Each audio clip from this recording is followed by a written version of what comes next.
Welcome to episode 12 of the Tales of Crisis. We are nearly 1 year old, so we'll be hitting one later on this month, and as a bit of a birthday celebration, we've got a special episode for you all today. The UK is in a unique position at the moment for MCP, as due to COVID restrictions here, compared to a lot of the gaming world, we've been able to have a number of decent-sized real-life events for approximately 6 months now. And as this podcast focuses on real-life events, thought we'd get some of the key members of the UK community together and discuss where we are and where we'd like to go with real-life events, alongside any concerns we've got or anything others could learn from our mistakes. So hopefully this will be interesting not just to the UK community, but all other communities out there that are starting to get into the real-life events. To start off, I'd like to thank everybody for joining me, taking time out of their life to discuss hobby. And I'll kick off with some introductions. Representing the South, we have Norbert, moving slightly further up to the north, but claiming to be the Midlands. We have Arun. Then we have, in the Red Rose North, we've got Tony. In the White Rose North, we've got Rich. And finally, even further up, we've got myself. So, thank you very much all for joining. No, not a problem at all. Thank you for having us. Yeah, indeed. Thanks for having us. Excellent. Right, we'll start off with some quick introductions. So if we go through, and if you just let us know your brief hobby history and what you've been doing in MCP. So we'll start in the South. So Norbert, do you want to kick us off? Sure. Hi, everyone. So I'm Norbert. I play out of the London meta. I've been wargaming for a very, very long time. People probably know me most from War Machine, where I've been playing War Machine for the past 14 years and helped put together a convention here in the UK called SmogCon and then BonesCon. It was like a 3-day American-style convention that we put together for War Machine for many years. And also was one of the founders and had referee for the World Team Championship for War Machine. But then just before the pandemic, when the game MCP released, I got involved in the game and really liked it a lot. And so got a few demo games in, and then the pandemic shut us down. But then I got involved in the tabletop simulator community. And after playing a season there, then I became one of the organizers for a season, and then I became the head organizer for 2 seasons.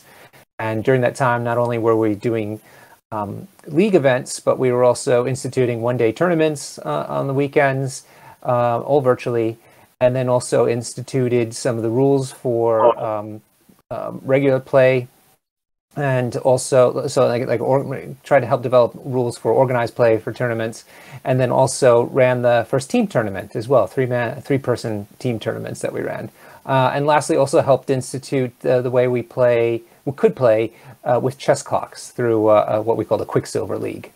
So quite a bit going on there. And now I focus mostly on developing the London community. So we've been growing it quite heavily here. So if anybody's in our regular place is the Bad Moon Cafe, which is near London Bridge. If you're ever around, meet us there on Thursday nights or one of our weekend tournaments. Excellent, thanks for that. And I have to say, you've probably got the best advertising pictures of any MCP event that I see. It always seems to be some picture of a random brawl in London. Oh yeah. That became a thing, yeah, because we would call it. I kind of got, we're used to using the word crisis in the context of the game, but I kind of went outside of the game just thinking, what could a crisis be at a cafe? And so I started finding all kinds of food fight type pictures from around the world and using those as the kind of the catch screen for our event pages. I always feel like Norbert's invited me to a night out in Liverpool anytime I get an invite through for any of those events. That's how we started. The first place we went to was it was in Camden Town, Crisis in Camden Town, because of the alliteration. But there, what I did is I would pick people drunken fights out on the street, usually with people all sprawled around. And I have to say the most fruitful ones that I found is if I typed in the word Cardiff ahead of street fighting. And found loads of those interesting, funny, mostly funny photos because of all the partying that goes on there on the weekends. No Welsh representatives on the podcast today, so you're okay. Okay, Arun, I know you've been on before, but for those that aren't aware of you, do you want to give a brief history? So I haven't got as long of a gaming history as some of the other members here, but I've been playing Marvel Cross Brockle for probably about a year and a half, 2 years now, and I run Web Warrior Protocols. So it's just a sort of website that I've started to sort of log my experiences with the game and tournaments that I went to, and I've done reasonably well at events, which is always great as well. More recently, running some of my own, the Illuminati Invitational events, which I know a few people here came to. I think it was everyone but Norbert, because I didn't realise whether he'd be willing to travel all the way up here just to listen to our accents. But yeah, it's been great, and I've just been trying to help grow the community around me and at some of the local shops over at, like, say, Sanctuary, Board and Swords Hobbies, Board in Brum. So yeah, that's who I am. Aaron, but what were you playing before this? I'm very curious. So before Marvel, I was playing Middle-earth strategy battle games. Then before that, I was playing Star Wars Legion. Before that, I was playing 40k. Before that, I was playing AOS. I've basically played, like, almost every game system. I've just worked my way through them, and then Marvel was the first one that I came across where I actually settled on it and didn't move on to a different one. Thank you. And to say that you've done okay in some events is a slight understatement. I think you're by far the clear leader in the current Longshanks rankings. What is it, 2 or 3 defeats so far after multiple events? I think Longshanks, it's 70 wins and 2 losses. Not a bad ratio, really. Yeah, and then I've got, I think there were 4 events beforehand, before Longshanks was sort of being used, that I went undefeated at all of them as well. So I'm doing okay. Excellent. Moving on to Tony then. Do you want to give a brief history? Yes, thank you. I guess thinking back time-wise, I've been gaming longer than Aaron's been breathing, so there you go. I started, as a lot of people did, in a games workshop, and then we set up a club, which was the Marauders. You know, often see us at events in the orange polo shirts. They've been quite synonymous with the club. We did Warhammer for many years, flipped over to Hordes and War Machine for many years, and then back into the end of Warhammer Old World, and then into AOS, where I was quite fortunate to represent England in the world team events, etc. So in terms of Marvel, been a very early adopter. Nigel and I, on our way to LVO, had a printout of the rule pack for the Marvel game, and we sort of both pretty much fell in love with it at that point. So as soon as day one came, we were there running demos in Element Games, which is our home, if you like. Obviously disrupted through various COVID lockdowns and whatnot. But what we sort of really tried to do locally to build up the club is what I will do. We have a regular night, which is a Friday night. So if anyone's ever around in Stockport on a Friday night, firstly, I'm sorry, but secondly, feel free to come over. There's normally a good crowd of us, sort of between 6 and 20 or so, playing Marvel. And then once a month, I will run a free to play. There's a whole higher fee, but we don't charge to run or play in the event. So it's just once a month, and then every quarter we try and do something a little bit different. So in December we did a draft where we got on a Zoom call on the Wednesday before, and we drafted our lists. And then in March we're doing the 3-box challenge. And the idea is that we keep going and sort of supporting the hobby and the group of players that we've got. And then once a quarter, there or thereabouts, I aim to run sort of a bigger event at a weekend, so a paid event. So we ran the showdown for Halloween with 54 fine gentlemen join us for that one, which was really cool to see. And then the next big one is a 2-dayer in April, so the 9th and 10th of April, which is Spring into Marvel. So that's a 7-round event. And what we're trying to do to sort of get that club vibe and the fact that, you know, we're not all going to be competing for that number one top spot, especially if Arun does decide to go. So what we're looking to really do is reward all the different levels all the way through the weekend. So there will be awards for all the people that, for example, have won 2 games out of the 7. They'll all go in a pot, and the best of those guys will be crowned the champion of that group. So even, you know, everyone's got something to play for all the way. So trying to get that mentality and that sort of, it's not 90 people with 10 people that are competing on the shoulders. You know, everyone's playing and having fun and can compete all the way through to the end. So there you go. Excellent. And I think that Halloween one is probably still the biggest that we've seen across the world. I believe so. Over that size, yeah. Yeah, I believe so. Yeah. So well, it's looking like we're going to smash that out of the water in April. So that'd be really good to see. What's the max attendance for April? We can do 128. So that's 7-round clear winner on Swiss. Realistically speaking, if we can get to the triple digits, the 100, I'll be absolutely over the moon with that. But at the end of the day, whether it's 2 or 200 or anything in between, as long as the people are there and they have fun, then I've done my job. Absolutely. Then we'll finish off with Rich. Hey guys, Rich. Really only appear in one place, which is Rich Mid Gaming. I've definitely not been playing war games as long as some of the other guys on here, but I'm definitely not as young as Arun either. So I probably started playing before Arun was born, but took a very long hiatus once I hit my sort of mid to late teens. So from being about 9 or 10, I gather as a lot of other people did, walking in my local mall or local shopping centre with my mum and dad, saw these painted miniatures in a games workshop and wondered what the hell they were and thought they looked amazing, and got into Warhammer Fantasy and played that at school clubs and other such things. Never to any sort of high level, but really, really enjoyed it. Played a bit of 40k as well and dabbled with other Games Workshop games as well. So Necromunda, Epic, and a couple of the Lord of the Rings ones as well.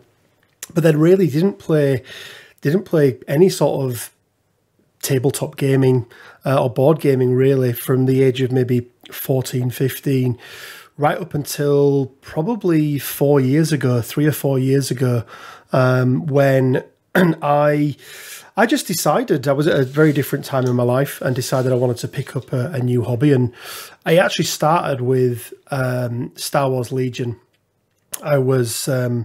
Don't hate on me for this, but I follow Freddie Prinze Jr. on Twitter. Now, the only reason I follow Freddie Prinze Jr., I'm not some sort of raging fan of his, but obviously because people may know him as the voice of Kin from the Rebels TV show. And he, along with the guy that plays Darth Maul, a guy called Sam Witwer, I think his name is, were posting these pictures of these Star Wars miniatures that they'd painted up. And I was like, oh wow, there's a Games Workshop type game for Star Wars. That looks awesome. So got into that really, really heavily. And then I think about a week before we went into lockdown here in the UK, I was playing a game of Star Wars Legion, and somebody at my local gaming store, Leodis Games, had just finished up, or just done a demo game for somebody of Marvel Crisis Protocol. Thought it looked really cool. Had a sort of very quick overview of what it was. Thought this was a game I could get into. So maybe me just picked up the core set, took it home with me, sort of started reading through the rules. Lockdown happened, and then I didn't play a real life game for 2 years or whatever it was. But I suppose a bit like Norbert and some of the other guys, sort of TTS was definitely my salvation for that game. And I think it lent itself very well to TTS compared to some other tabletop games that I had been playing, especially, games like Legion and a few of the others where there's lots and lots of miniatures to move around, and games on on TTS could take a lot longer. Marvel Crisis Protocol just seemed to work really, really well to it. And a shout out to the guys that, you know, run that mod, because whether you like it or not as a game or as a mod, nobody can deny the work that they've put into that and how good it is and the standard of living that they've done from it. I decided probably just under a year ago that I would start to create some content around MCP. At the time, there was very, very few people who were doing any sort of YouTube videos. I think really at the time, there was only Nate from the Gamers Guild who was doing any sort of, I would say, informative videos. There was a few people doing battle reports.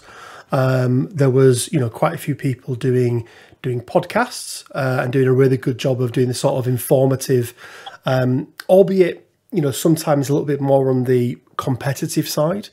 But as a new player coming, you know, as a relatively new player into the game, I was sort of only been playing for about a year before deciding to start content. I wanted to put some content together that was really aimed at not necessarily just for beginners, but things that wasn't really being covered elsewhere, which is why I do a lot of, you know, rules that people aren't aware of. We try and do some fun videos as well. We're currently in the middle of doing our ultimate guides. We're breaking down each affiliation, and they're very much designed for players just coming into the game who maybe don't know where to start. There's so many characters now in this game and so many different character packs that you can buy. It can be a little bit intimidating, I think, for a new player coming into it. And, you know, very few people want to come in and drop $3,500 on this game, which, yes, I've worked it out. That is how much we have all spent if we've gone out there and bought every single miniature available to us. No. Obviously, we probably all got great discounts from our local gaming stores, but you know, not many people now are willing to do that. So the idea behind it was, you know, as an entry point for people either brand new or looking to pivot from one affiliation into another. Alongside running the channel, I do run a number of events, both locally, but then we've also done some virtual events as well. So right now we're at the back end of running, or I'm at the back end of running the Leodis League. So it's at Leodis Games, just outside of Leeds. We had 10 players signed up. They were the only 10 players that were playing Marvel Crisis Protocol when we first started this, and we said, well, look, we're just going to do a game every 2 weeks or so, and everyone plays each other once, so we all get 9 games in. Now things happened, people, you know, COVID and everything else, so it's taken us a lot longer to end up finishing them off, but we've already now got, I think, 32 people signed up to the next league that we're going to start, probably at the end of February, beginning of March. So even in such a short space of time, we've increased the number of players by by sort of 300%, which is really, really good. Shout out to Alex as well, who also runs some of the in-person events at Leodis, sort of the one-dayers. He's been really, really good and helping out and running those as well. And yeah, it's been really good so far. I hosted a team tournament. I think the UK's first team tournament, heavily inspired by what Norbert did for TTS, where we had teams of 3. We had some restrictions in place around how many types of each card you could have. I think we were pretty much restricted to a single deck of cards for the entire 3 players, which mixed things up quite a lot. It meant that you didn't just get 3 teams all running Sam Spam or Web Warriors or whatever the latest and greatest most meta affiliation is. Arun, I'm looking at you. And I think each of you guys all came and represented with a team as well, didn't you? Mm-hmm. So we didn't quite hit the 50 number. We were limited to 48 players on that one. But it's something we will be doing again. And then towards, I can never remember now which happened first or second. It was either later on in the year or slightly earlier. I ran a charity event where I played, I think it was 18 games of Marvel Crisis Protocol, pretty much back to back, each one an hour and a half, or supposedly an hour and a half. I think it ended up taking about 28 hours in total. But the community that came together for that, I think we raised over £3,000 in total for a children's cancer charity here in Yorkshire, and that was just absolutely amazing. And that is something that I'm already putting plans together for now for later on in this year, and we're going to try and make it even bigger, even better than it was before. And there's even talks of me trying to play, and I don't know how I'm going to do this because I struggle playing one game at a time, but playing 2 games of Marvel Crisis Protocol simultaneously, which will be really interesting to see if to see if I manage to do it. But yeah, so that's me in a not so nutshell. Excellent. Well, thanks for that, everybody. So we'll crack on. We've got some questions. We're going to try and limit questions to around 5 minutes for overall answers so we can get through them all. So let's start off with, so I think other than Tony, before MCP, I hadn't come across any of yourselves. So as mentioned, we've all clearly come from slightly different communities in the past. So the first one is around your previous communities. Is there anything you would like to see either more of or starting that you've come from your previous communities that you really enjoyed that you'd like to see more of in the MCP community? And we'll start with yourself, Norbert. I would like to see more 2-day events. I'd like to start seeing more conventions here in Europe, that is. Maybe some more regional travel and how things are lightening up in terms of the pandemic, and even then international events. So, I mean, I basically just want to start seeing a mixing of community like we had for many years in the War Machine community. Just for those that aren't aware, what would you say the difference between a con and a tournament is? Oh, okay, yeah, good point. Because we had to do a lot of education when we started doing SmogCon down here, which was the first American-style event. So for me, a tournament is just like what Tony's described for his event. So it'd be like over 2 days, everybody's in the same tournament, and there's a certain number of rounds, and there's one winner at the end of it, which are great. Love those. But I also like the American style convention, which would be typically 3 days. It can be done in 2 or 2.5, but typically 3 days, Friday through Monday, where you'd have various types of heats on the Friday and the Saturday, which would lead to a qualifier on the Sunday. And that would mean then that you'd also have room for more casual events, team events, fun events. For us, we have all those kind of Ultimate Crises type of, I think that's what they're called, right? The 3-player things. Yeah. So, the point is that you have lots of different variety to cater to loads of different tastes. And also, if you are in the competitive bracket, once you finish a qualifier, you can go ahead and do something else. And it's nice because then you're together as a group, a big group, hopefully, for a few days at a time. And so you can start to develop better friendships and have dinners and drinks together. And so it's just a lot of more time for socializing. So that's why I like that kind of event as well. Excellent. No, that's not something I particularly saw ever in the AOS side in the UK. But it's always something that, you see the Americans doing, and it always looks really appealing. So totally agree. It would be great if we could get some of those going. I know you tried to do that at London GT last year, but due to COVID, etc., we couldn't quite make that work. Right. Yeah.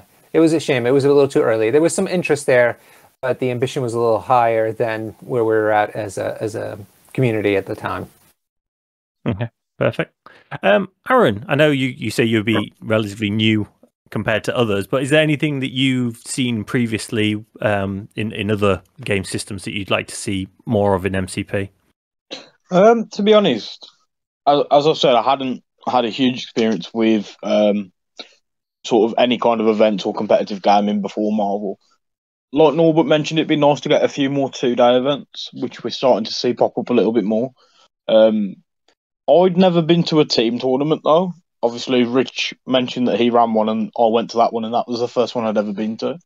So actually, although that isn't really necessarily past experience, I'd like to see more of those kind of events, to be honest. No, I mean, that was a great day. I really enjoyed that. And a 2-day team event would be awesome. Yeah, it was really fun to do. As I said, it's the first one I'd ever done, and I did enjoy it quite a lot. So seeing more stuff like that would be good. I think what Norbert's mentioned sounds really interesting. I've never been to anything like that. Certainly have never been to any kind of gaming event that's lasted more than 2 days. So it'd be great to see some of these things. And Norbert mentioned as well the travelling and the regional gaming. I've never done anything like that. So again, I'd like to do something like that. I think that'd be great. I think it'd be really good for the Marvel community as well. Excellent. Tony, I know you've been in the scene for a long time. Is there anything from your past experience that you'd like to see more of? Yeah, so as I said, I mean, I've been stateside for 3 conventions. TempleCon twice, and then LVO, and I just reiterate that they are phenomenal experiences. Because you quite often find with a more traditional tournament, you sort of play your game, you have a bit of lunch with people, and then quite often the evenings you sort of I tend to go and hang out with the people you've travelled with, because you're sharing the hotel, you've got shared vehicles, etc. Whereas the con style, because you're all finishing different things at different times, you just find that you mingle more with the people around you. So no, I'd definitely love to see some more of that. And outside of that, the building up to the 2-day events, I think it is really good. I think there's about 3, including Spring into Marvel, that have sprung up. If you pardon the and I think that's really good to see. I actually think the 2-day team event is definitely viable. Although I wouldn't be opposed to that as being part of the convention style. So you've got a couple of single events and a team event sort of threaded through that experience. I think would be really good as well. Excellent, thank you. Rich, anything you want to add? Started off the year with I think these guys have done a really, really good job of covering it off. Really, as I mentioned, it's probably the first gaming system for me where I've really played at any sort of level. Now, leave comments as to what level you think that is, but in terms of like actually making the effort, and this weekend, for example, I was at Web Warrior, the Illuminati Invitationals down at Borden Brum, hosted by Arun, which was a great day. I've never done anything like that before, getting into Marvel. For me, I love pitting people against each other, or groups of people against each other. Tony came up with an idea a little while back for 6 nations and that sort of thing. And I've been speaking to some of the guys stateside to do a Ghost Rider Cup, or some of the guys over in Australia to do an Ashes themed one where we pit ourselves against different nations and that sort of thing. So I would like to see something like that. Obviously, it gets harder when you start, including nations that are not particularly easy to get to, a la, the US and Australia. But yeah, those sort of things, even at a regional level, pitting the Londoners against the Midlanders against the wrong side of the Pennines, and then me over on the right side of the Pennines could be quite fun. Something along those lines. Absolutely. That's a great link into my next question, which was, in the AOS community, as Tony mentioned near the start, we had 6 nations, and we also had UK Masters.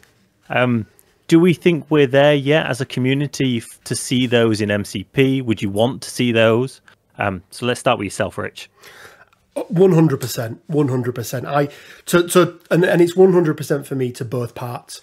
I think we've had enough time now since, because it's really hard to say, since the game came out.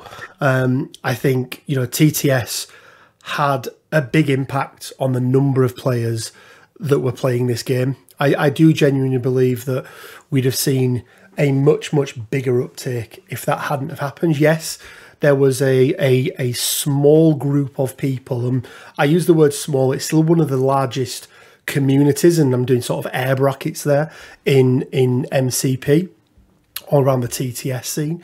But it's nowhere near compared to the number of players out there that are playing in person. And I do think whilst for a select group, it was really good. For a lot of people, they just, they choose not to play on TTS because they just don't like it for whatever reason that may be.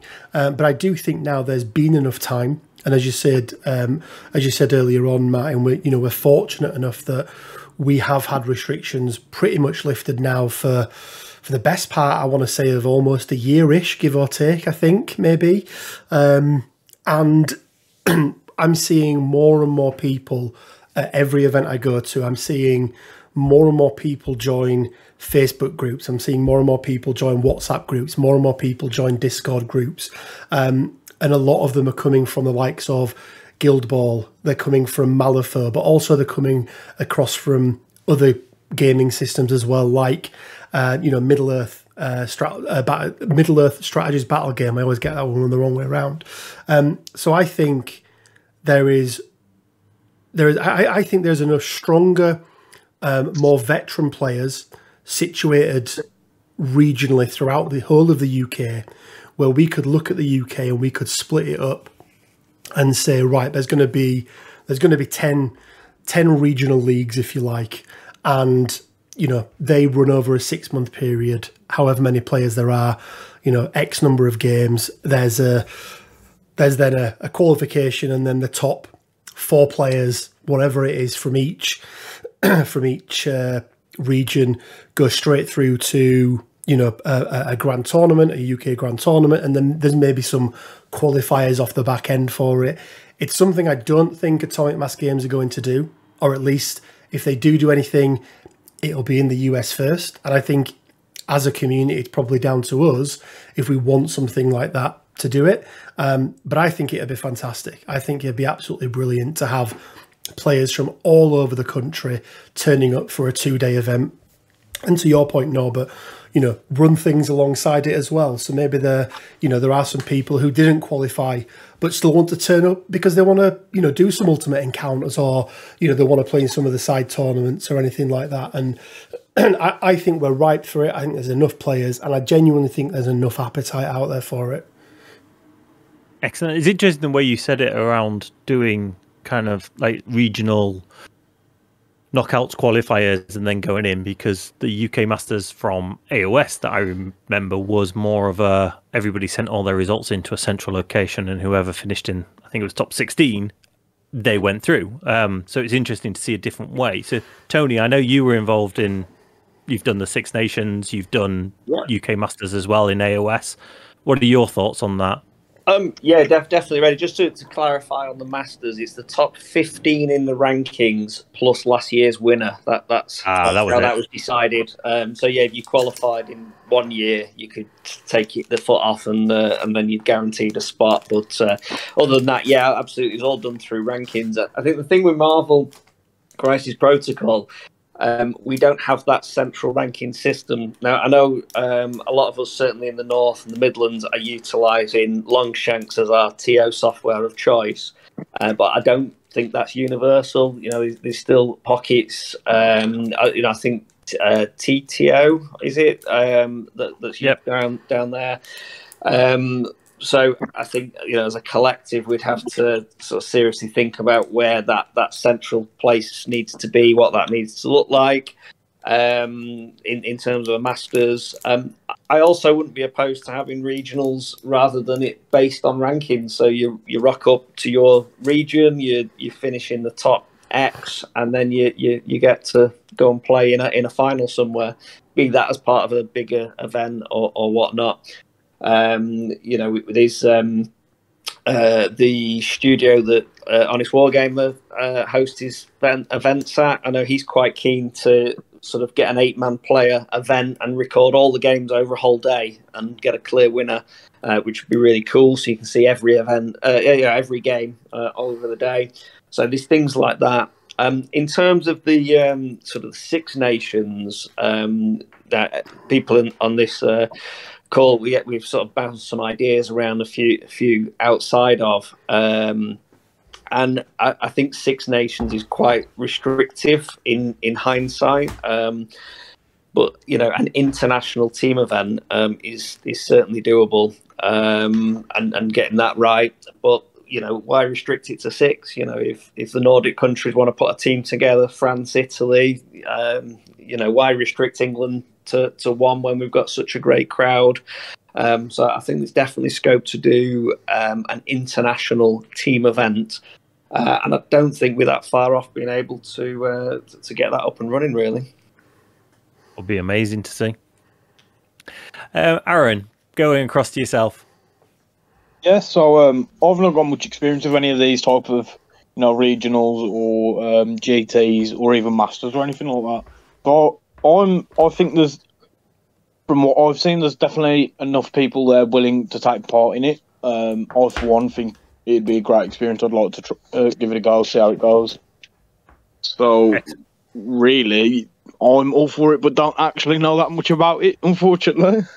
That's right. No, that's excellent. And Norbert, did you have the concept of a UK Masters and Six Nations for War Machine or Hordes? Yeah.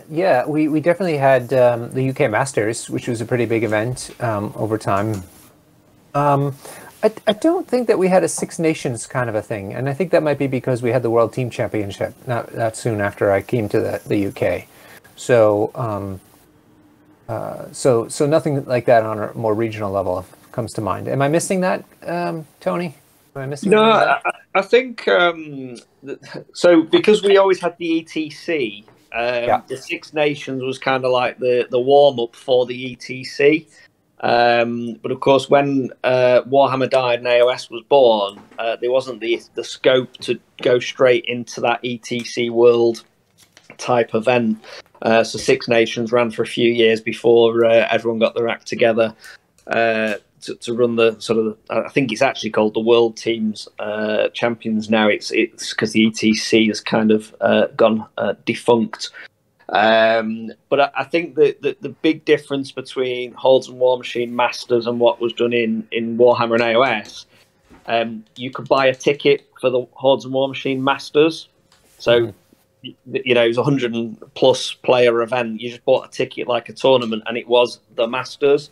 And Privateer Press supported that appropriately, as opposed to what was in the Warhammer thing, which was, it's and I hate to use the word, but it's like an elite level event with the best of the best all in one room to compete, see who's the best on that given weekend. But I think certainly the vibe was a little bit different, but the outcome was very similar. Yeah, Tony, I do remember one event now. When we used to run events in Amsterdam, the Netherlands, called ClogCon. For like the final 2 years of ClogCon, we did an invitational. So this is where we would invite the winners of all the different events around Europe, and they would play in a 16. Well, we'd had a last chance qualifier at the convention, and then there was a invitational on the Sunday. That's more like what we would think of as the Masters from an AOS 5. Right. Yeah, absolutely. Cool. Excellent. Thanks for that. So, moving on to another thing that we've I've come across in other tournaments, on other tournament scenes as such, is the concept of tournament clocks. And Norbert, you mentioned at the start around that you'd done some experiments with it in one of your leagues that you'd set up. So I'll go to yourself first. What are your thoughts on tournament clocks in real life events? And how often, as either a player or a TO, have you actually come across any issues with slow play, shall we say? Mm-hmm. So I come from, people have to understand, I come from a War Machine background where chess clocks were just a matter of course. Like everybody would just play with chess clocks. Pretty early on, I mean, very early on in the game, it was more of, it would do time turns. So every player would get X amount of minutes to play their turn. And then when the time ran out, they would have to stop, and then the other player could play. But that quickly got moved to chess clocks, which we thought was a more fair way to do it, so that people can play different style armies and things like that. Now, my experience so far with MCP is that in real life events, once people have gotten warmed up to it anyway, once we all kind of learned how to play a little bit better, we've been running 1 hour, 45-minute rounds, so from start to finish. without chess clocks. So just it's an overall round timer. And for the most part, most of those games end on time. Maybe 5% don't end on time, and then we've created a few rules to determine who the winner is if time runs out. Having said that, though, if the competition level goes higher, or if we do have bigger events, I think chess clocks might become more of a thing. And the reason for that is in super competitive events, or at least at the top tables, let's say, people will want a clear outcome, and they want to be able to feel like they've had a fair amount of time to play. And there might be gamesmanship out there, but it's really, even if there isn't, it's very hard to prove slow play, and it's awkward for players to call somebody out on slow play. It's awkward for referees to determine if it was slow play. But at the same time, there are people who take more time during the course of a round, even when they don't think so. I think that's one of the most illuminating things, is when people start playing on clock, because they don't realize how much time they've been eating up. And so in those instances, I think it might become more apparent to use chess clocks. And at big events, when there's round times that have to end at a certain time, I think the chess clocks become more important. So for instance, just this past weekend, we had the Las Vegas Open. Tony mentioned it as well. But at LVO, they had one of the largest MCP live events so far, overall in the world, but certainly in the States. And they played that all on chess clocks as well, for, as I said, I think mostly to keep to time, because they were at a convention hall. Yeah, fair enough. Go to yourself, Tony. What are your thoughts on chess clocks?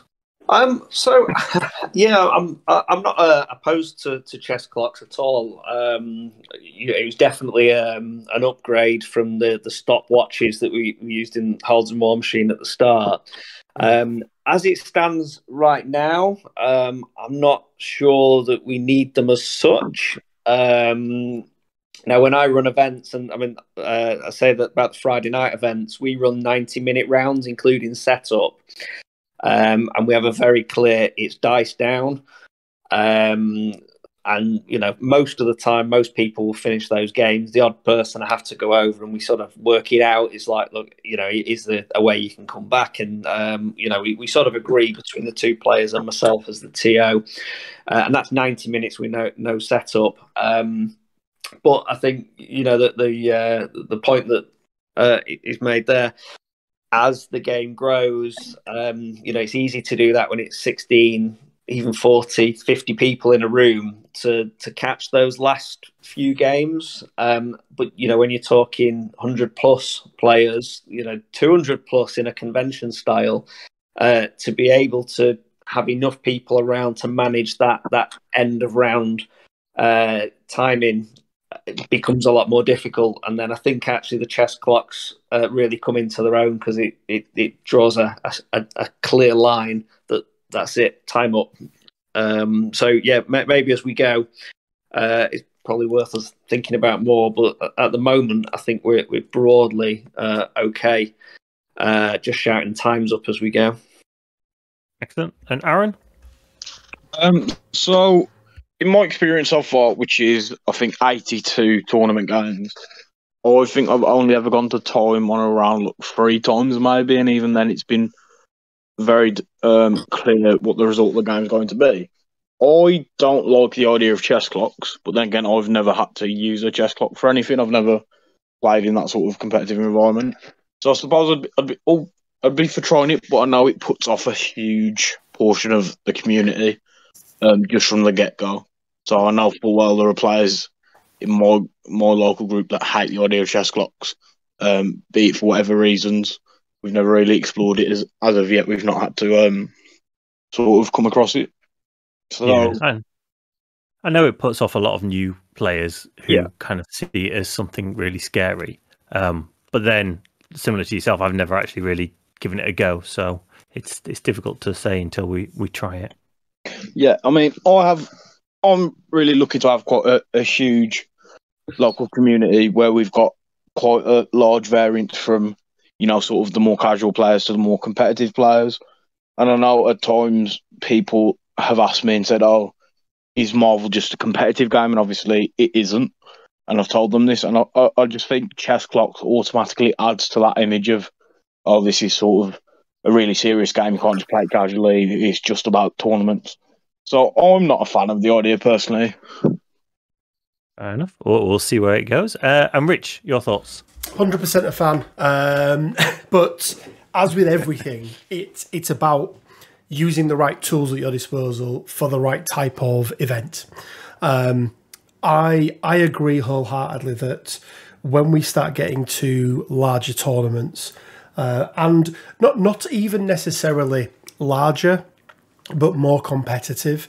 For example, if we were to do a grandmaster or a grand tournament or something like that off the back of a regionals, I would think that type of event should 100% run clocks, and the reason why is we have such a variance now in rosters and squads, and just the number of characters and things that you have to do within a certain game.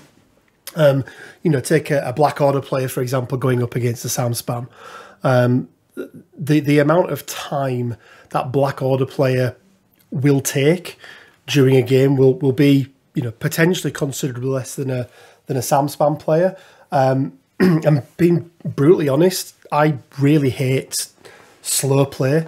I think not having a restriction in place for certain games is not a good thing, because you end up having to stand there for sometimes. I've been stood there sometimes for like 5-10 minutes waiting for somebody to decide what it is they want to do. And especially with where the game is at the moment, if you're going up against a list that's very wide, typically you're going behind early doors. So if there is an overall time limit on the game, and let's say it's 2 hours for argument's sake, including setup, which I think should be more than enough. If you have gone behind early doors because you're up against a spam list, I always say Sam Spam, but any sort of spam list, you tend to come back into the game towards the latter rounds. So if that game is cut short 70% of the way through because your opponent has taken so long, I think it's really unfair on that other player, because it lends to one person's play style and not the other, whereas giving each player the exact same amount of time, 45 minutes on a chess clock each, you then get 2 or 3 minutes in between each round for clean up and everything else that needs to be done. I think would be absolutely fine in a very, very competitive scene. Should you be running chess clocks at your local Friday night events, Tony? 100% no, because it will put people off. But I think as people work their way up their game, they will almost expect other things that they have to work around. And I see chess clocks as really as an inevitable part of our game, because as we're trying to fit more games in within a period of time, and we become stricter with the times that we've got, there has to be something in there to make it a level playing field. And one player getting ahead, and then to your point, Norbert, slow playing, which is something that's really hard to really judge on. The chess clocks mitigate all of that, in my opinion.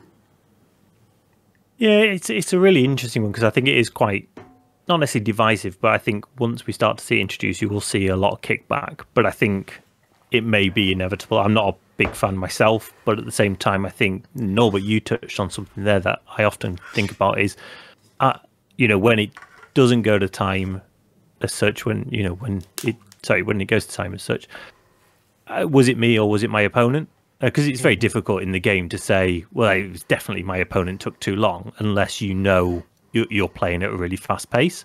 Often I'll be there making decisions, they'll be there making decisions, and then you kind of think, well, was I slow playing? Were they slow? Neither of us were doing it intentionally, but you just don't know. I mean, like Saturday, for example, I think all 4 of my games went down to probably 5-10 minutes left. We finished them all in time, but they were all really close, and one extra 5-minute decision could have put it over time. But at the same time, we've got to be careful not to put people off. So it'll be interesting to see where that one goes. It's interesting as well, I think, that thought that in other communities. It's just a part and parcel of the game. I think War Machine Hordes is seen as a very competitive game anyway, whereas I think Marvel is going to have a real wide breadth of, from the top competitive elite as such, all the way down to people that just want to play it because they love superheroes. Yeah, keep in mind though, I totally agree with you, but I'll just add to the fact that Guild Ball was a chess clock game, and if I understand it correctly, I think high levels of 40k play now uses chess clocks. They do, yeah. Again, at the high levels. It's not something we tend to see that often in AOS, but yeah, 40k, I know they started to introduce the chess clocks there as well, with, I think, good success from what I can understand. I think that's very the thing quickly is that, on. Oh, sorry, Matt. I was just going to say, just to add to that, I think when you get to a high level, if you're putting a time limit on a game, it's the only fair way of doing it, especially when there are things at stake, because otherwise it's open to manipulation.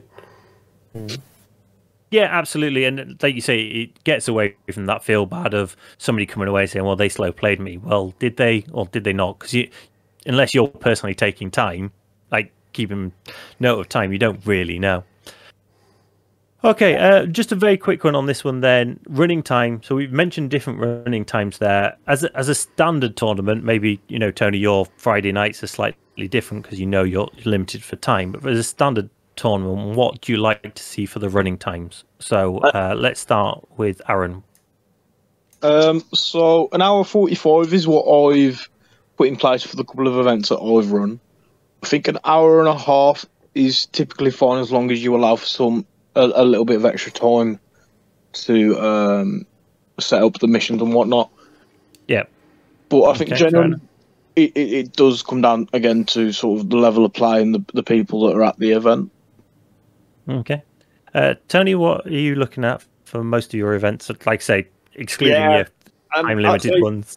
I don't put a separate setup time. I just run 145 minutes. And 145 minutes, an hour and 45 minutes for a day or a weekend. That the timings are all geared around that. I tend to be quite relaxed about people starting. So as soon as the draw's up, it's like find your table, find your opponent, say hello, and get cracking. You don't need to wait for me to ring a bell.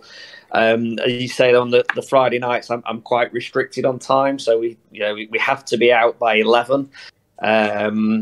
So I need to finish at 10:30. So we've got a bit of time to chat and whatnot. Once we finish, so we start 5:30. 90 minutes, 15-minute break, 90 minutes, 15-minute break, and we just about get it all in.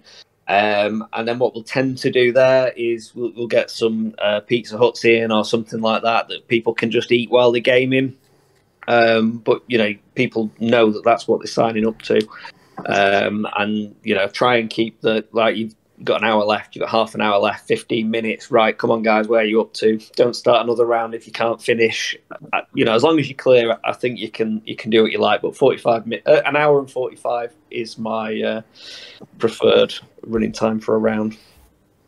Excellent. Rich?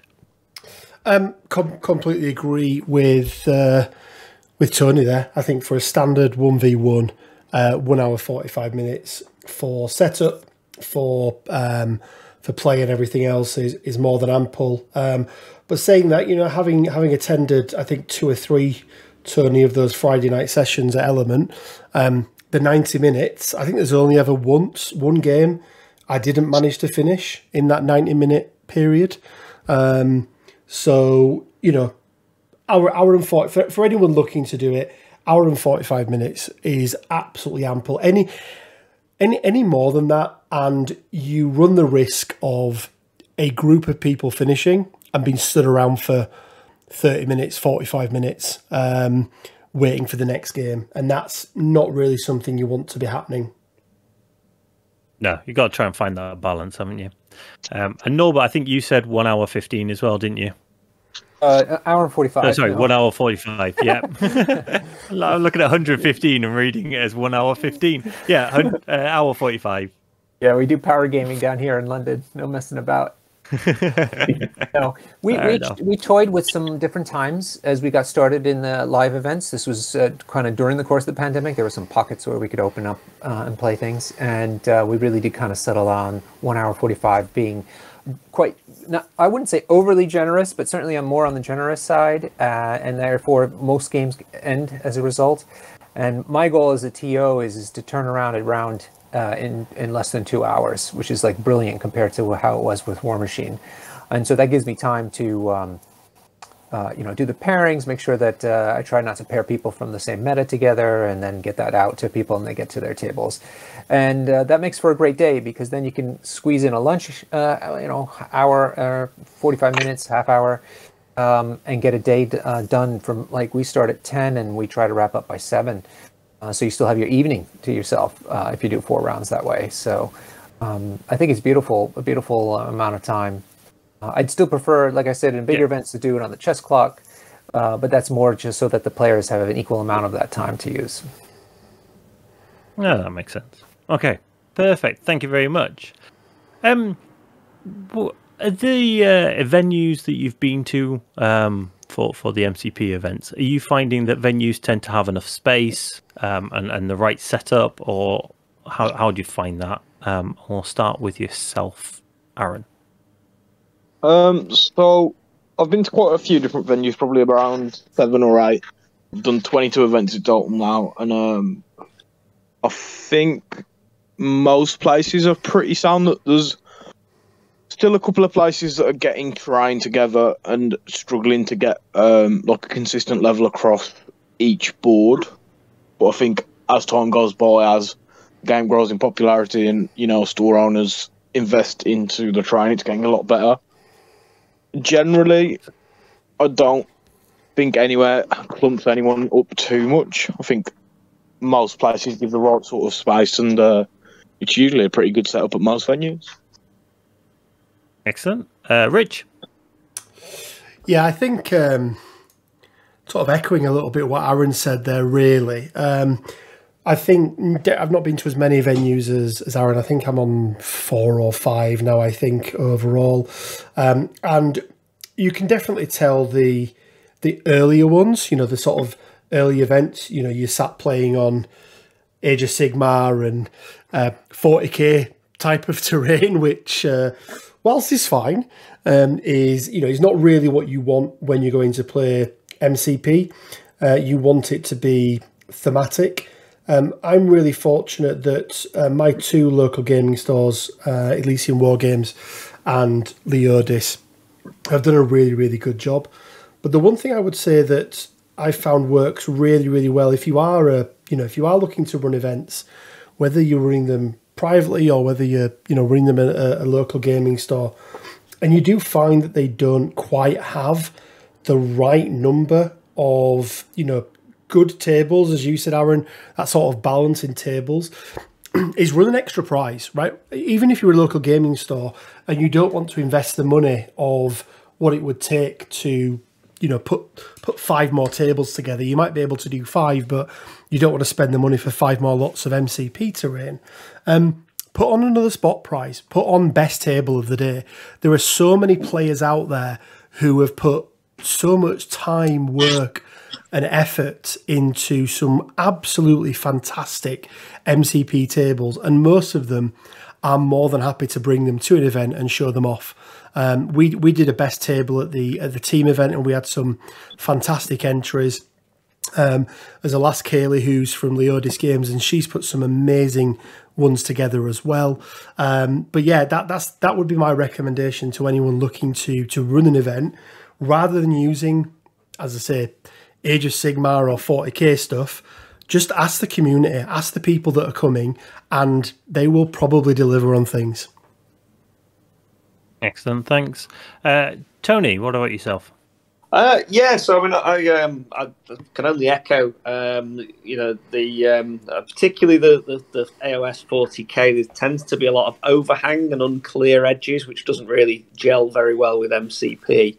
For the stuff, an element, one of the sort of decisions I made quite early on was that if I was going to try and help build the community and grow the events and whatnot, is that I had to grab the bull by the horns a little bit. So I've been steadily working in the background on 3D printed terrain and bits, official stuff, a good old mix. But I've got about 12 tables worth of MCP terrain that's all boxed up. I run it down for the bigger events. I've been asked by Ellis for the London GT if I can fill a car boot full of terrain.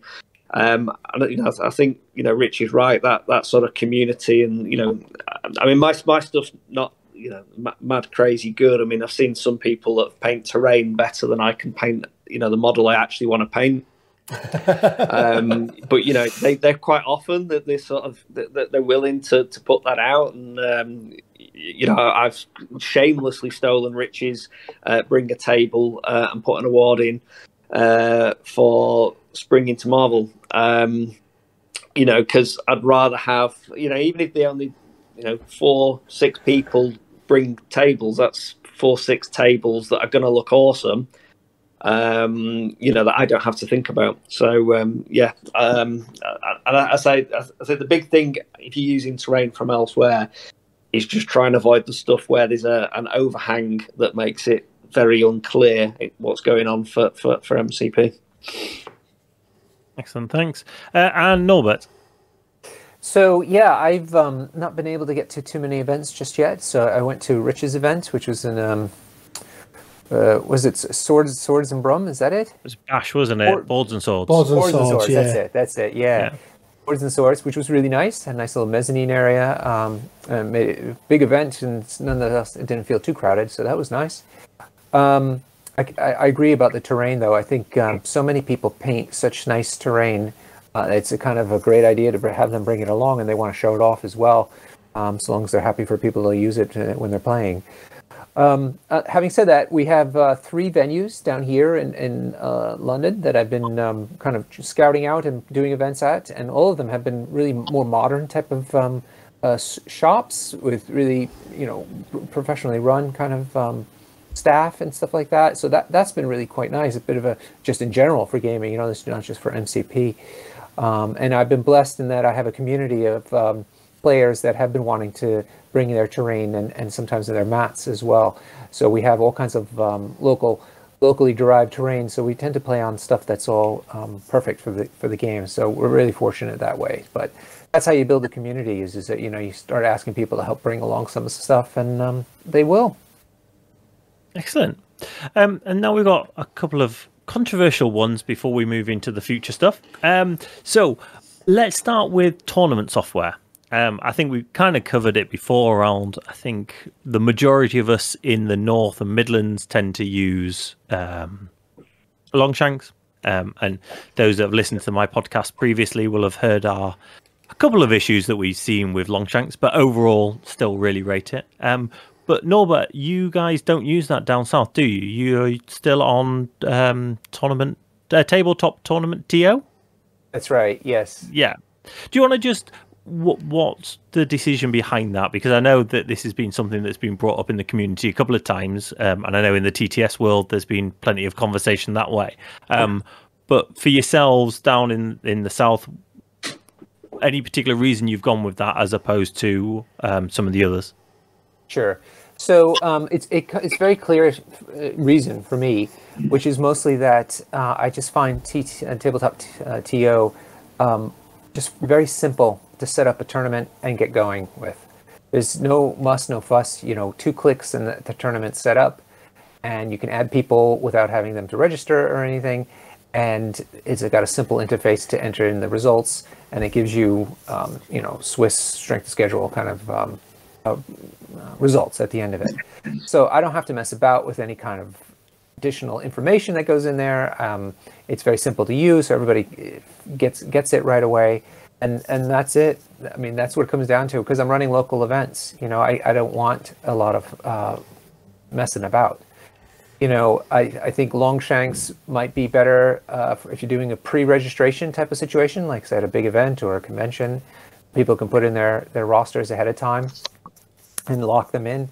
It certainly gives you loads of stats, which I think everybody enjoys. I do like looking at them. When I was running the Tabletop Simulator League, we specifically made sure to get those stats out using a different method, but getting those stats out to all the content creators so we'd have something to talk about during the lockdown in between events. So I definitely enjoy that. I just find it too much work for a local event to bother with. Fair enough. Rich, I know in the past you've had views on the different softwares. Do you want to... what are your thoughts on it all? Yeah, I think it's really difficult to compare the two, because one of them is a tournament software, and that's it. It doesn't do anything else. It doesn't pull, it doesn't pull stats. It doesn't pull trends or anything like that. And the other one does. And for somebody who is really into the statistical side of the game, I'm really interested at looking at things like, what impact does priority have on a game? Over X number of thousands of games, is there a difference? Do more people win if they have priority? Or, how are Black Order looking at the moment? I can go into Longshanks and search by a date range, so I can find when the version 1.5 of the rules came out, and I can look at the differences in how certain affiliations, how certain leaders were performing before and after a certain date. And then lastly is, and I think this really does help towards the community piece and actually drives people to go to maybe more events than they normally would do. And that is the badge stroke ranking system on there. Now, I see them as two different things. Longshanks has badges for various different things. Some of those badges are for playing a certain number of games with certain affiliations. Some of them are for being the highest ranked person at that particular moment in time with a particular affiliation. And I found nothing but, at least to date, positive experiences with that ranking system. And I know of players who have purposely travelled all around the sort of north and Midlands of the UK, going to events at venues that they maybe wouldn't have done in the past because they're trying to get a badge with Asgard, or trying to become the highest rated Guardians of the Galaxy player, or whatever it may be. And then you do have the overall leaderboard with players on there, not just from the UK but from around the globe as well. And I get that there is a reluctance to portray MCP as a competitive game. I absolutely do. But I think there's definitely room for it. Longshanks is one of those things that the more people that are on it and the more data that's put into there, the more helpful it can be for newer players to use as well. New player coming into the game wondering what route to go down because they want to play something that is somewhat competitive. They can go in there and take a look at what's doing well at the moment and the rosters that people were using and that kind of thing outside of what we do as content creators. And I think that can only be a good thing. Okay, fair enough. Tony, any thoughts from yourself? I'm a Longshanks fanboy, but I've come from the world where rankings in Warhammer has always been a thing. And I think I've seen both sides of it when you're sort of outside the tent looking in, and you see all these really good players and the names in quote marks. And you're saying, oh god, best player in the UK and all the rest of it. But so I've seen that side. I've also been in that tent and looked out, and actually, it's not much different, to be honest. you're just sort of looking at a slightly smaller group at the hyper competitive end. But you will know if you're in that group going into an event who your competition is going to be. If you're genuinely going to try and win that event, just as now you're looking at Arun, you're thinking, right, okay, well, Arun's someone I've got to beat or I've got to avoid. Elliot from that group would be there. Jed from our lot, Rich, and dare I say Quinn. All do not say players. Quinn. No, I only said it once, so it's not like Candyman. It's all right. Okay, that's fine. But you know that because you're in the community anyway.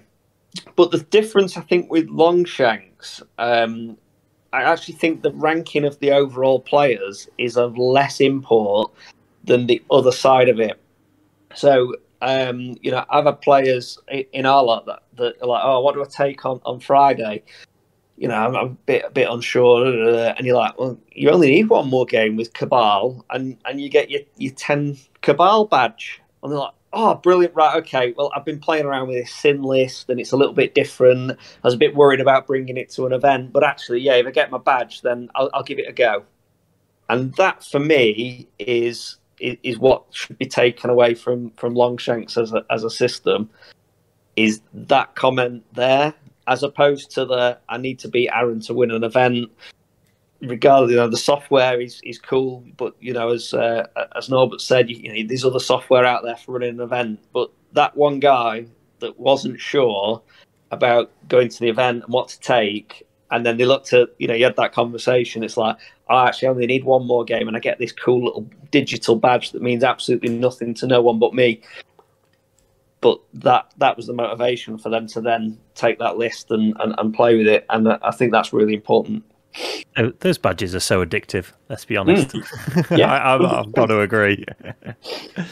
Okay, and Arun, anything to add on that one? So I'm a fan of Longshanks. It's a little bit awkward, as I feel if I ever say anything positive about Longshanks, I sort of just get shouted down for, well, of course you're going to be a fan of it because of where I'm currently ranked on there.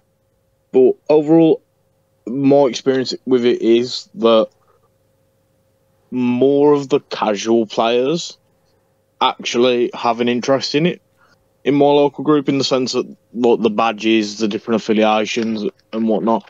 Whereas as I think Rich said anyway, or Tony rather, the competitive players already know who the other competitive players are. I mean, you're going to know that regardless, just because that is the nature of things in these type of communities. It's not like there's thousands and thousands of players. We all know who goes to the different events. We recognise people.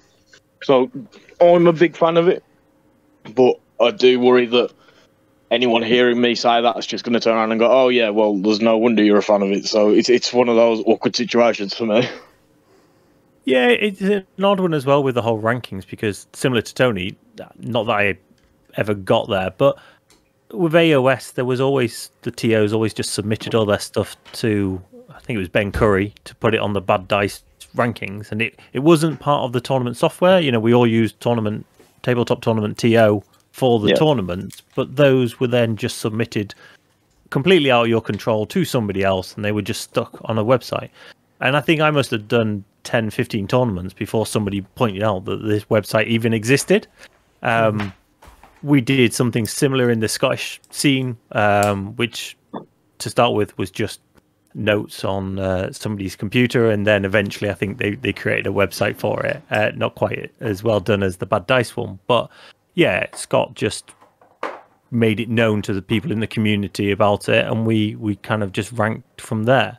But it was interesting because everybody had their own different way of doing the rankings, and the rankings always felt like it changed every year, like how many points you got for each event. Whereas I think the one thing about Longshanks is there seems to be a standard way of doing it, whether you agree with it or not, but there's that standard piece, and that applies across every event if you go on to Longshanks. And that'll go across the entire world as such, all world events. If you're on Longshanks, it's still using the same formula. Yeah, if people take time to look into it, there is a formula that Sam has set up, and it actually rewards people for but so I don't know how to really explain it, but if you play other high ranked players, it rewards you for that. So then 70. Sorry, go on. There's an incentive for everyone, because if you're a low ranked player, it's not a matter of I get paired against a high ranked player, I'm just going to lose. A lot of the time, it's a good experience, because not only get the opportunity to meet somebody new, play a game where you're going to learn stuff, but it actually helps your ranking anyway. So yeah, so 75% of your ranking is based on your opponent's win rate and your opponent's win rate. So, as you say, it's only like a quarter of your ranking is based on your own win rate. But naturally, the more you win, the more you're going to play players at a higher win percentage, and therefore it kind of works it all out like that. Yeah. Fair enough. And Okay, moving on. Oh, go on. I was just going to say, and just on that, a shout out to Sam. Aaron, I'm sure you'll agree. I'm sure the rest of you agree as well, because he's done such a good job putting that together. And I know for us in the North and the Midlands, it's been an invaluable tool. So, and Sam's such a nice guy as well. You reach out to him with any problems you find or suggestions or anything like that, and the guy's on it straight away, sorting it out. So yeah, just a big shout out to Sam for what he does for the community with that. He's the only Sam in MCP I like, because the other one's annoying. And I think we all know which one was better. Okay, and then another one on tournaments. So the last one on this area is prizes. So one of the things that I've seen crop up a bit more in MCP than I ever saw in AOS or 40k really, is around cash prizes. That seems to have happened for a little bit and then seems to have dropped off a bit. We've kind of got trophies or other prizes. So what are people's thoughts in general on the split between cash prizes and trophies, and which do they prefer and kind of why? So we'll start with Tony on this one. Oh gosh, I think cash, as in pound, shilling and pence, is a no-no. I don't think anyone should get a brown paper envelope stuffed with £20 notes for winning an event. If we're talking cash as in vouchers for the store that is hosting the event, then I think that's a really good idea. It allows the players that do well to pick something up. But it also is another way of supporting the stores that are hosting the events. So, I tend to try and pick my models up from Element, because that's where I game. So I support my local gaming stores. I'm sure, everyone does to greater or lesser degrees. But I have picked up models from other stores using the vouchers that I've won at events. And typically, you get a £10 voucher, and I'm going to throw it down on a £40 model. So the store's getting some money, that they may not have otherwise done. So I think that's really important. Trophies are great. The more quirky, I guess, the better. I quite like the glass etched stuff. We've got a few places doing those. For the Spring into Marvel, think of the trophies, I guess, prizes. There are some voucher prizes. But the other thing that we're also doing, there are, as I say, we're rewarding every win bracket. So there will be a prize table, and then all the win brackets will come up. But obviously, first place will get first dibs on the table, and there'll be a complete eclectic mix. So there'll be pop head type thing, then bobblehead things. There's a Thanos kit that's going to be in there. Some replica, movie replica type things. So there's an Eye of Agamotto will be in that prize pool as well. So we're trying to do something a little bit different. And that, again, there's no new ideas really that in gaming. They've all been done. But stealing shamelessly from the Lord of the Ring guys, or Middle Earth guys as it is now. You go to events there and you win, Gandalf's sword, or Legolas's bow and Gimli's axe, or whatever it is. So they try and do something that ties it in. So obviously we're left with realistically things from the MCU. So yeah, just trying to bring some of that that side in. So yeah, a mix for me would be the right answer. Fair enough. Excellent. Aaron? Yeah, so obviously, Martin, you came to the event I ran over the weekend. I personally think doing a mix of stuff is not necessarily the safe way to go, but the best way to go, in the sense that people are going to be pleased with what they get, at least in some aspects. So, for example, the 2 undefeated players at my event got a £15 voucher, a sort of a trophy, and I think maybe £60 worth of Cog2 stuff as well. So I like to have a little bit of a mix. The different events that I've been to, also, some of them vary quite a lot. I like trophies personally, but I also don't mind just store credit. So I've yet to ever be to an event that offers actual money as a prize, as Rich said, like money in an envelope or anything like that. But I think it really depends on sort of the scale of the event, really, as well, as to what sort of prize support is going to be on offer. Yeah, and I really liked what you did over the weekend with the undefeated, as opposed to having that first and second decided by strength of schedule. To have both of them just as the 2 undefeated ones and getting the same prices was great. Yeah. I think that's a really important thing, because although it's great that people want to run so many events, it also does create a slight dilemma when you have a situation where you have people coming to an event, playing 4 games across the day, and at the end of the day, 2 people have won all 4, but one person sort of gets the better set of prizes purely based on something that they couldn't really control. I mean, I myself, I think there's been 7 occasions where I've lost out on first place due to strength of schedule. So I'm a big fan of the idea of doing these undefeated awards, sort of rewarding both players that have managed to go 4-0 or 3-0, purely because they shouldn't have to chance whether they get to come first based on something that they can't control. I'll just interject here, Aaron, because I have lost major tournament based on sports votes, and that hurts even more, I can tell you. Yeah, I can imagine. Yeah, those ones where you add it all up and kind of painting, sports, all of it goes into it, and then that's the finishing point.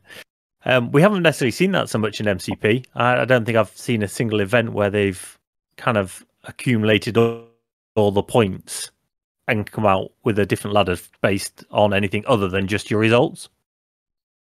I'll pass it across to Norbert. Yeah, I can tell you what I don't like for sure is I don't like giving away product, like actual game product, and the reason is that if you already if the players have already had that stuff or just have no interest in it, it's kind of like a wasted prize.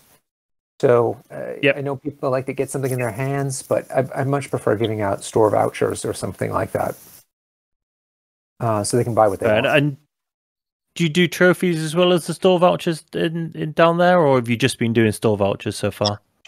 Just store vouchers, because they're small. We're doing local 1-day events only. For bigger events like conventions and things, or 2-day big events, I wouldn't mind a small trophy or a plaque. Plaques are even better because they're easier to pack to travel home with. But something like that is good for a memento, which is nice. One thing we do down here is that we don't give out prizes for but based on rankings, because it's meant to be more of a way to get everybody to come and enjoy the day. So what instead we do is we have a list of achievements at the beginning of the day, and I give out like a little sheet of paper, and people can mark them off. And each achievement that they get each game, I just use those then as in a random number generator and pick numbers, and then and everybody, you can't win a prize twice. So basically, I take as many vouchers as I have or whatever else I have to give away, and then I divide it up amongst all the people through these random draws. So the more that you try to achieve, which includes winning, winning is one of the achievements, but winning isn't the only thing that you can collect in points. And the more you do all that stuff, gives you more chances to win, and that means everybody has at least a little bit of a chance, if not more, if they've done really well with the achievements. Just to always. Sorry, just go on, Aaron. Quickly echo what Norbert said as well. I definitely agree with what he's saying about sort of giving everyone an opportunity to win. As I did at my event, for example, I think it's important that everyone there sort of knows that going into the event they can win something, regardless of whether they're on the top tables or not, which is why I do things like the Blood to Spare, the Dance Off, and all the spot prizes and everything. I think that's a really important balance, because I do think it's a shame when you go to an event and the entire prize support just goes to the top 3 places, because there are certain players that don't aim to end in that place, and why should they then be limited to their ability to walk away with something at the end of the day? Absolutely. No, you're right. I was going to chip in and say that we'd seen that over the weekend with yourself. You know, you had not only those achievements, but you also had those spot prizes as well as it all. So any combination is good. Rich, anything to add on that one? No, not really. I think, depending on the type of event it is, I turn up to Tony's events on a Friday, and it's, we pay the entry fee, right? Tony doesn't, we don't give prize, or Tony doesn't give prize out for that, but, we're paying, £3.50 in Tony or something like that. It's just the table time. So I don't expect anything from that. I would expect though, a local gaming store, if they're charging, £10-15 a ticket, sometimes £20 a ticket, I would expect there to be price support. I really, really like the Coggo 2 stuff, but I do also understand where Norbert's coming from in terms of, Arun, I don't know how many Coggo 2 stuff you must have, but it adds up quickly, doesn't it? Definitely. But I think they're really, they're really, really nice prizes.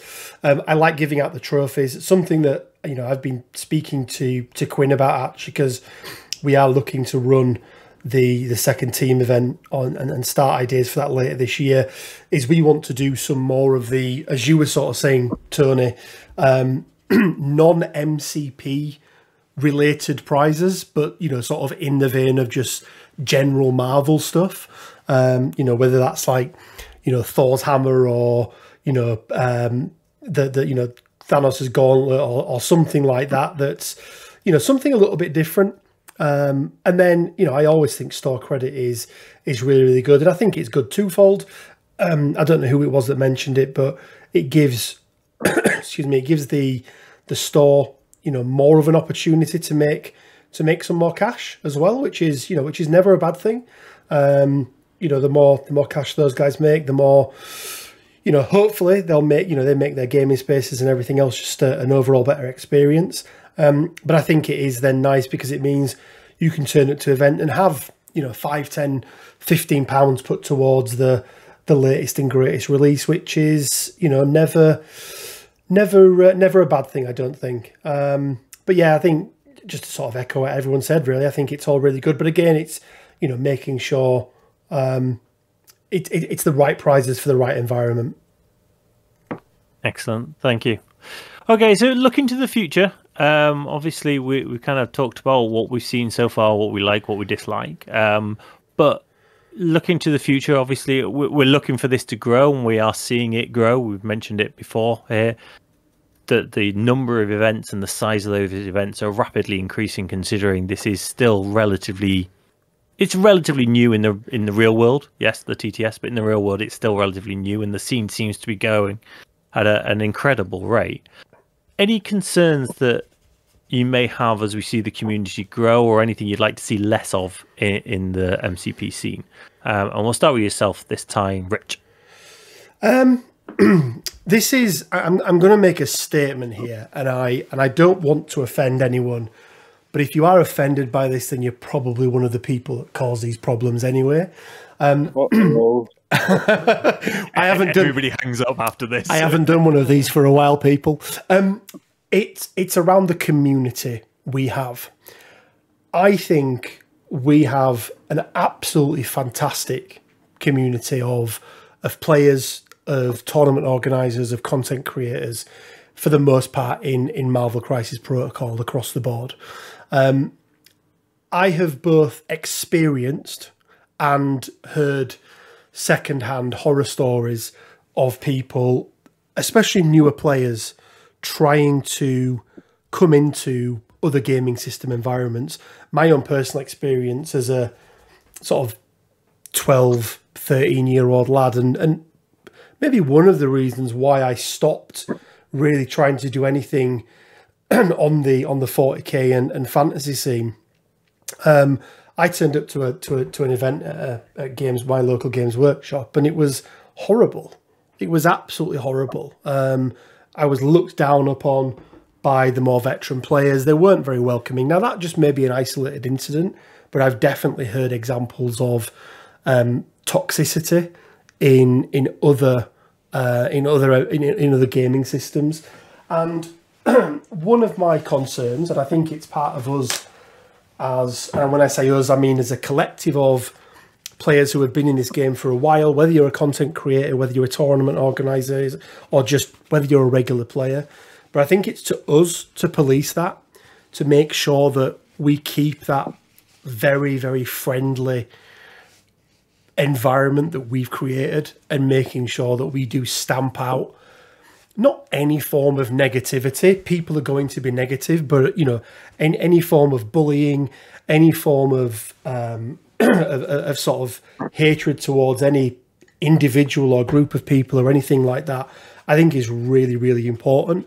And I think we have a responsibility to sort of manage that, because whether they're coming from a gaming environment that has a bad history or not, as a community grows and as more and more people become part of it, inevitably people will join that community who have certain views and act in certain ways.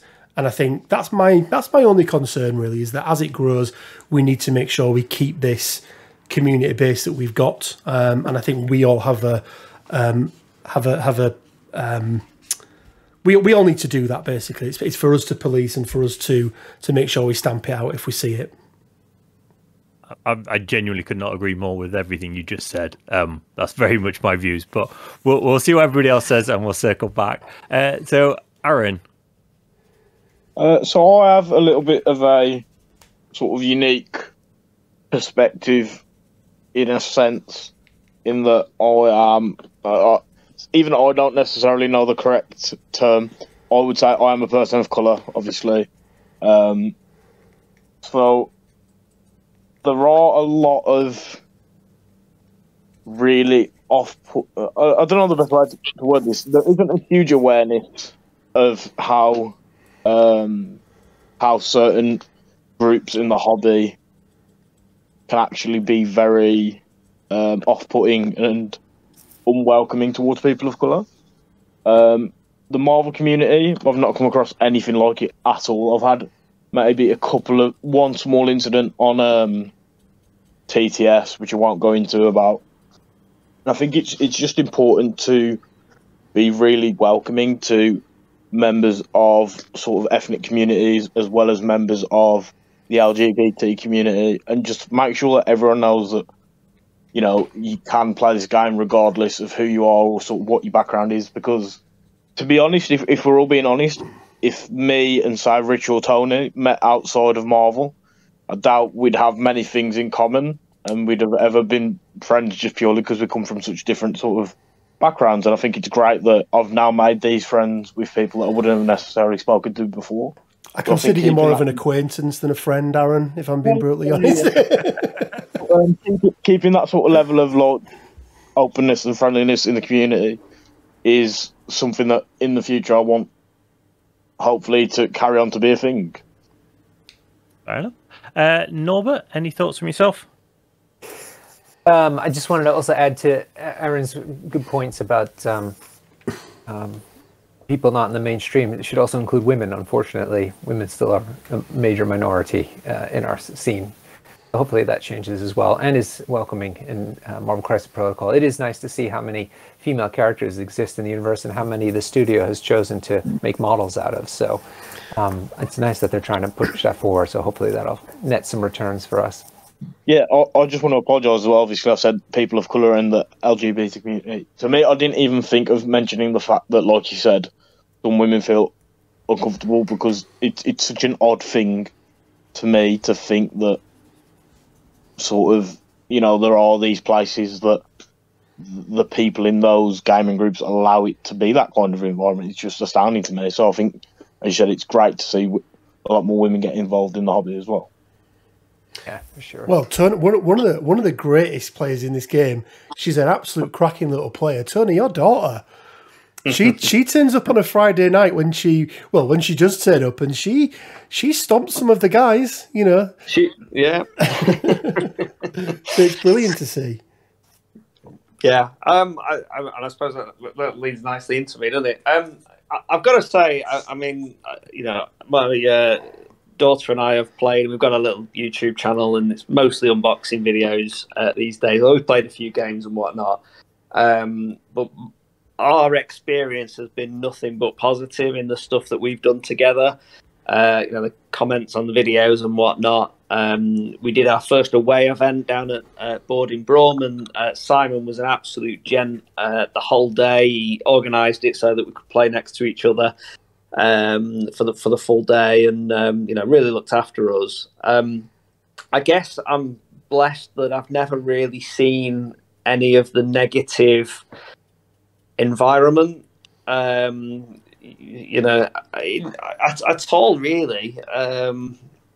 Be that female players, be that people of colour, or I remember I'm going back many years. There was a chap that was a man at our GT heat, and then he was a lady at the final, but no one really batted an eyelid, to be honest. It was just just one of those things. And I think as long as we're open and we accept whoever it is and whatever walk of life, and be that race, colour, creed, gender, it doesn't really matter. It's just a person that wants to engage in a hobby that we all love. So I think we have got a great community, and long may that continue. But not Scousers, right? Just to clarify. I jest. I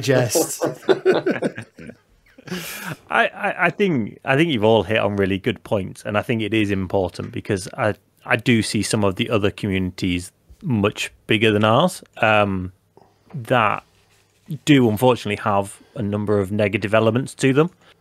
And for those of us that are in the Games Workshop sphere as such, there's been a lot of talk, especially around the 40k world. And I think MCP being such a new community, yet is coming in with people from all different types of backgrounds. Look at just the five of us on here, who all play different games, come from different communities into this. I think we've got a real opportunity here to make sure that we can keep this a real positive community, really welcoming, because there is always that chance. The bigger it goes, the more people come across from other communities, they might bring that negativity in. And I think, Rich, you said it, I think it's on us to police it as a community, not come down hard on anybody who says, "Oh, I don't like what AMG's done here," but at the same time, just keep it positive and just remind people that at times, it is a community of people that want to have fun at the end of the day. That's the whole point. We should be welcoming to everybody, and it's always sad to hear of any negative stories in whichever community you're in. If I may just add one sort of final point. When you think of the source material of Marvel, over the years, they've championed every kind of right that a human has a right to.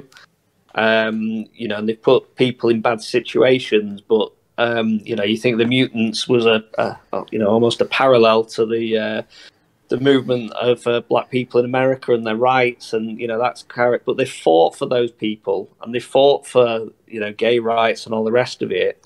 And if that's the culture that the source material gives us, you would hope that the community would build in and tap into that. And we talk about, Warhammer, and, there is, let's be honest, 40k is a massive fascist environment, and it was designed as a parody of, real life, and unfortunately it's sort of grown a life of its own. But, that's the source material. I suppose there is an element that would inspire people of that mindset, whereas I don't think Marvel as an entity promotes that at all. No, absolutely not. And I think that I think this is one of the very few games that are around at the moment that comes from such a beloved source material in Marvel, whether it's somebody who has only ever discovered Marvel through the movies or TV shows, whether it's somebody who grew up on the, X-Men 90s cartoon, or whether it's somebody who's got shelves and shelves of comic books. I think there's so many players I speak to who have come into Marvel and Marvel Crisis Protocol not from another game system, but actually because they saw it and they love Marvel, and they thought that this would be a really good way of being able to recreate, the moments that they've seen from the comic books or on the TV screen or in the movie theatre. And I think we need, like I say, I think it's our job to make sure we keep the community as it is, and people will disagree. And to your point, Tony, it's not about coming down hard on anyone, but for me, it's no different to, if I saw somebody doing it in real life, you'd have a word with them, and you'd sort it out. And I think it's for us to make sure we do that as well. We make it very clear to people coming into the game, if something is said, if something, bullying does happen, harassment does happen, somebody has a word with them and makes them aware this is not that type of community. Because, once it starts seeping in, then it's really, really difficult to stamp out. So I think, you have to do it from the beginning.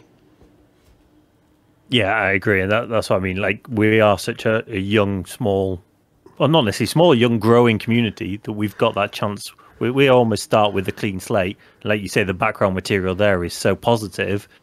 We're starting with a clean slate with a really positive back. There's no real reason that it should go anywhere else. Excellent.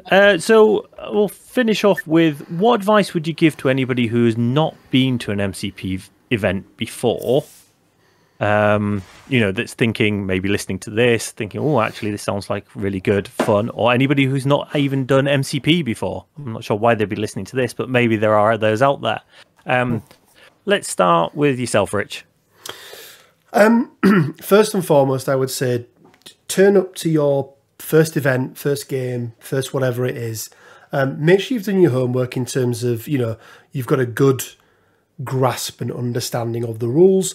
There's so much content out there in whatever form you choose to consume content, whether it's written word, whether it's video, or whether it's audio. So go and get a good understanding of the rules first and foremost.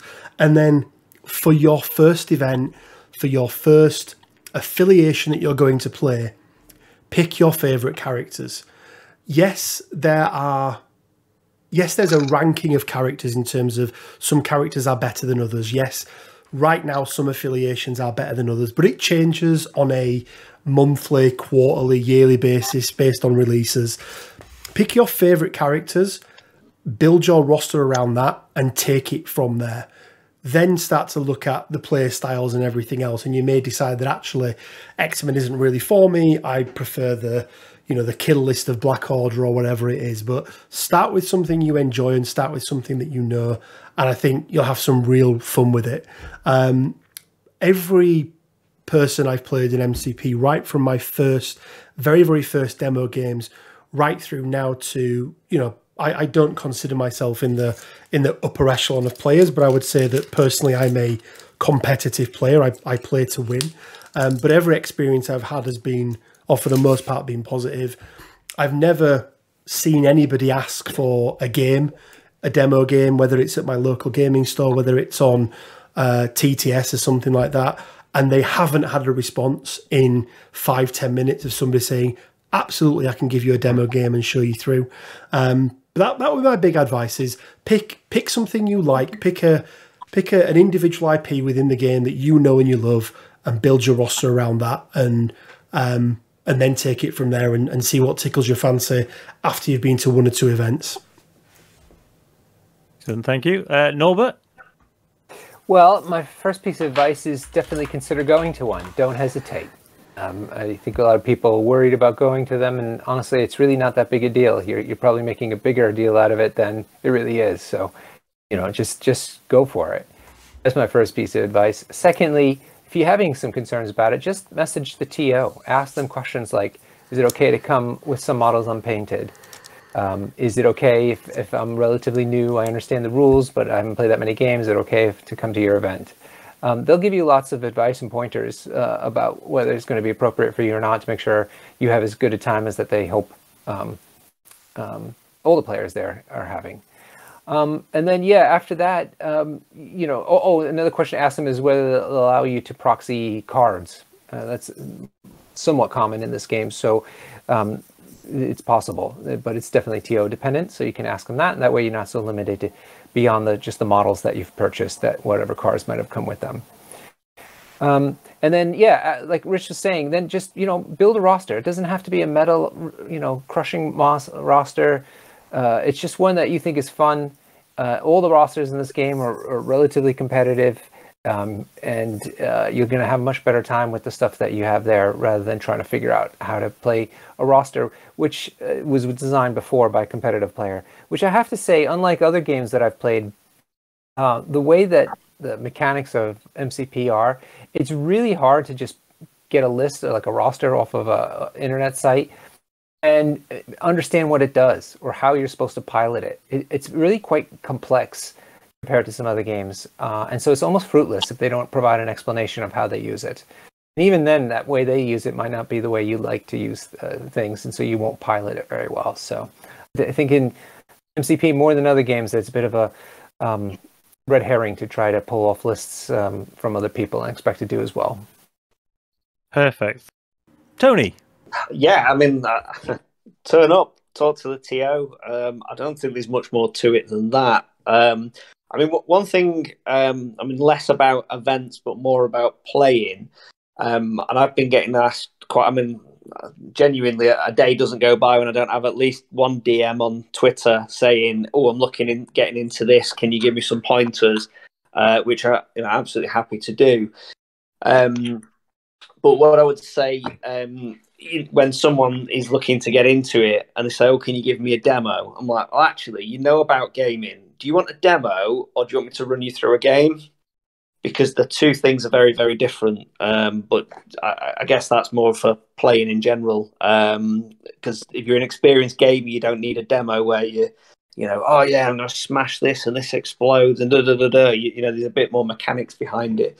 But in terms of rocking up to an event, as Norbert said, check with the TO. Just make them aware. Because if nothing else, you can always arrange a friendly round one if it's more casual. And then in terms of picking your kit, whenever I'm talking to anyone, it's start with a starter box and go from there. I mean, the 3-box challenge type things are really, really good, I think, for newer players. It takes a lot of the options out, but it lets you pick up a few kits that you like the look of and build it up from there. But just do it. Just go. Play. Events are amazing. Don't be scared. People are great. Please just rock up and you'll have a great time. Oh, let me quickly add if you are new or relatively new, don't be afraid to mention it to your opponent. Say, I don't want you, not to say that you should go on easy on you, but so they can understand that if you make mistakes or you seem unsure about something, that they understand where that's coming from. And most of the time, they'll be very accommodating. 100% agree on that one. That's one of the key things I was going to say at the end was, I think, as somebody who's played quite a few games, it's good to know who I'm up against. If it's a brand new player that I've never met before, I don't know whether they're somebody who knows the rules inside out or is looking like their first ever tournament. They're just looking for a nice, relaxed game. It very much depends on the player. So just mentioning that in passing is part of the setup. So, this is the first ever tournament I've done. I've only ever played like 4 or 5 games. just sets the tone for the rest of the game, and I think that really does help. Arun, pass across to yourself. Yeah, I just think echoing everything that everyone else has said, just go for it, man. Just honestly go to the event. There's so many people. Even with my event, there was a couple of people that hadn't played before, and they loved it. They had great times. I just think you should honestly just dive right in. Don't be afraid. Let your opponent know. Talk to your opponent, because at the end of the day, it's about the people that are playing these games. Do you know what I mean? So I think it's just dive in and give it a go. And I think for the most part, every single person you come across will be more than welcoming and more than willing to accommodate whatever level you're playing at or how long you've been playing. I know that I'm certainly more than willing to play anyone and help anyone learn the game, whether they want a really competitive game or a really casual game, or they just want to learn how to play. I mean, I ended up playing somebody in round 3 who was brand new to the game, didn't even understand what it meant to be affiliated, and it was a right laugh. And afterwards, we exchanged details, and we spoke a few times since then. I think the most important thing is don't be afraid to do those things. Excellent. No, really good advice. Excellent. Well, thank you ever so much for all your time, everybody. It's been an absolutely fascinating set of discussions. And it'll be good to see if we can do something similar maybe in a year's time and see where the world has got to by then. This chance for everybody just to plug your relevant content. I think everybody on here is more or less a content creator or a TO. So if we go in reverse order from where we started, Rich, where can people get hold of you or see the stuff you're creating? Yeah, it's www.onlyfans/Quinn Duggan is where you can go. Don't go there, people. Please don't go there. No, so you guys can find me on YouTube. That is predominantly where I publish absolutely everything. We've also got a Discord as well, but head over to the YouTube channel. It's Rich Mid Gaming, and then look at any of the videos, and you'll be able to find all of the other places that you can find me as well. So I'll put links to everything in the show notes. Tony, yourself? So as I say, I've got a little channel with my daughter. It was Daddy Daughter Gaming, but now she's at high school. We've rebranded to the M4, so that's M for more, as in our surname. So you can check that out. Best place, I guess, to get hold of me would be Twitter, which is @TheCountMore. And then I'm on loads of the Facebook groups and whatnot. But yeah, in terms of events, Friday nights, Element Games, and then spring into Marvel, 9th and 10th of April, and the tickets are on sale through Element Games. Excellent. So if people want to just go to the Element Games website and search for Spring into Marvel, I'm guessing? Yeah, that'll be it. Perfect. Excellent. And Arun? So, although currently I've not been able to post hardly anything due to juggling rugby, college, events themselves, and my son, you can find me at webwarriorprotocols.com. You can find me under that tag on Facebook as well as on Twitter. And then Rich briefly mentioned myself and Rich have a joint Discord, which you can find both of us there. I mean, if you really want, you can probably find Quinn there at some point as well. So yeah, but I've been featuring on lots of different podcasts and YouTube, so I'm sure you will come across my unpleasant voice at some point on some form of media, and then you'll be able to trace it back to my site. Perfect. And Norbert? Great. So, first of all, I want to mention that we're having our next tournament at Bad Moon Cafe near London Bridge in London. And that'll be on the 5th of March. There's still tickets available from their website, just £10 to play 4 games. So that's my next event. And we play there every Thursday night as well as a group, just a game night from 6 to 10 in the evening. To get a hold of me, I'm on Twitter as well at 45CaliberIdea. And on YouTube, I have a little channel as well, which is Dr. Norbert Games. And for the most part, I stream some of the later finals games or the elimination rounds of the TTS season league matches. So that's what I do on the YouTube channel. And then on Facebook, you'll see me in the various MCP UK tech groups, usually promoting our events. Excellent. Well, thank you very much, all. If anybody wants to catch up with me, I am at Martin Swaffield on both Twitter and Instagram. And a big shout out to our channel sponsor, Bearded Card Trader, whose next event is next weekend on the 12th. If anybody's in the Northeast and wants to go across to that, pop across for the 12th. And thank you very much.